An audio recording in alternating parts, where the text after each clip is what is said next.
Rwanda ne pliera pas. Après tout, nous tenons bon.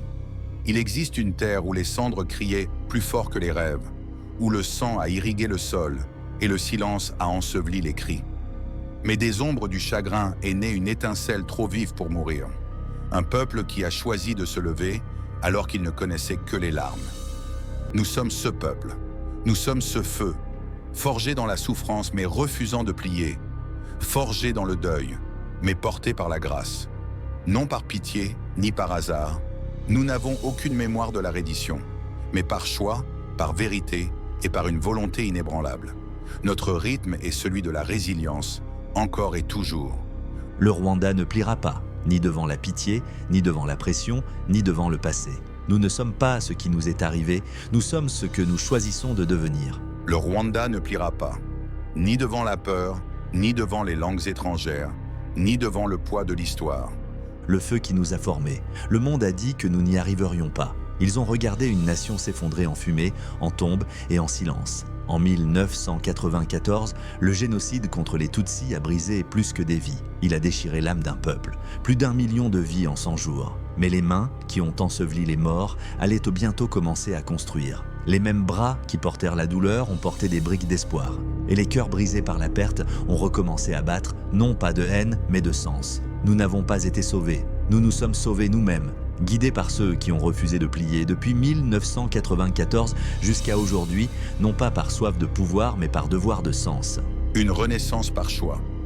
Le Rwanda ne s'est pas relevé par accident. Nous nous sommes relevés par décision. Nous avons choisi l'unité plutôt que la vengeance, la discipline plutôt que le désordre. Nous avons choisi de nous soigner nous-mêmes, de nous éduquer nous-mêmes et de nous gouverner nous-mêmes. Et les résultats sont visibles. Dans la santé, la bonne gouvernance, la technologie, l'agro-industrie et bien d'autres secteurs.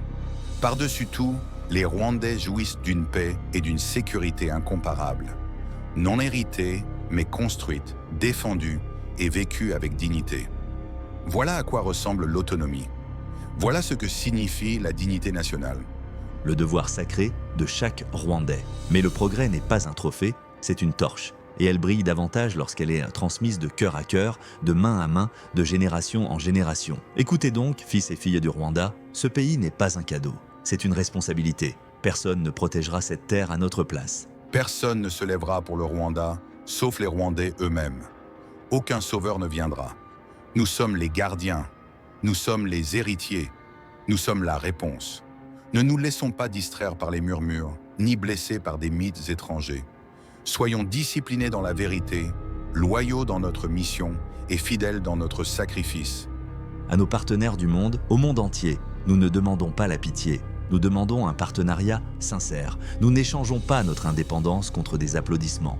Nous accueillons la collaboration sans compromission. Soutenez les bâtisseurs, non les destructeurs. Tenez-vous aux côtés de ceux qui choisissent de l'unité plutôt que l'idéologie, la souveraineté plutôt que la soumission. Le Rwanda n'est pas une histoire de survie. C'est un plan de courage. À ceux qui nous dénigrent, nous ne vous craignons pas.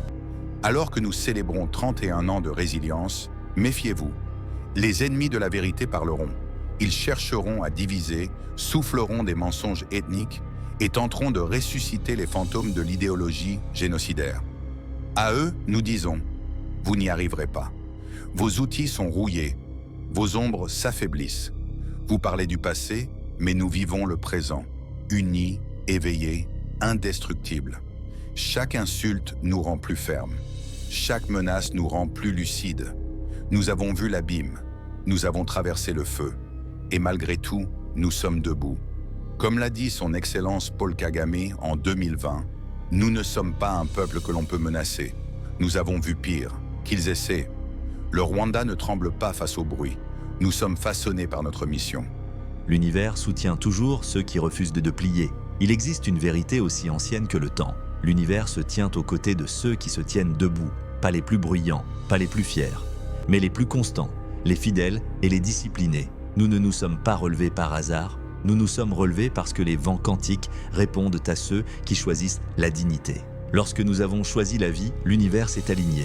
Lorsque nous avons choisi la paix, le monde a observé. Lorsque nous avons tenu bon, les étoiles ont été témoins. L'héritage que nous devons protéger. Alors maintenant, nous disons, haut et fort, calmes et clairs, le Rwanda ne pliera pas, ni devant l'histoire, ni devant la haine, ni devant le désespoir. Nous sommes le peuple qui tient bon. Et lorsque nous tenons bon, les vents changent. Le futur écoute, et la terre se souvient. Que cela soit écrit pour nos enfants, que cela résonne dans nos collines. Le Rwanda est là pour se relever, encore et toujours. Merci d'avoir été avec nous. Ici Braddock Air, le sage, rwandais, gardien emblématique de la mémoire sacrée de son peuple. Voici notre histoire, voici notre serment, et voici le Rwanda, intrépide. Gardez le drapeau et défendez le Rwanda pour toujours. Merci encore une fois.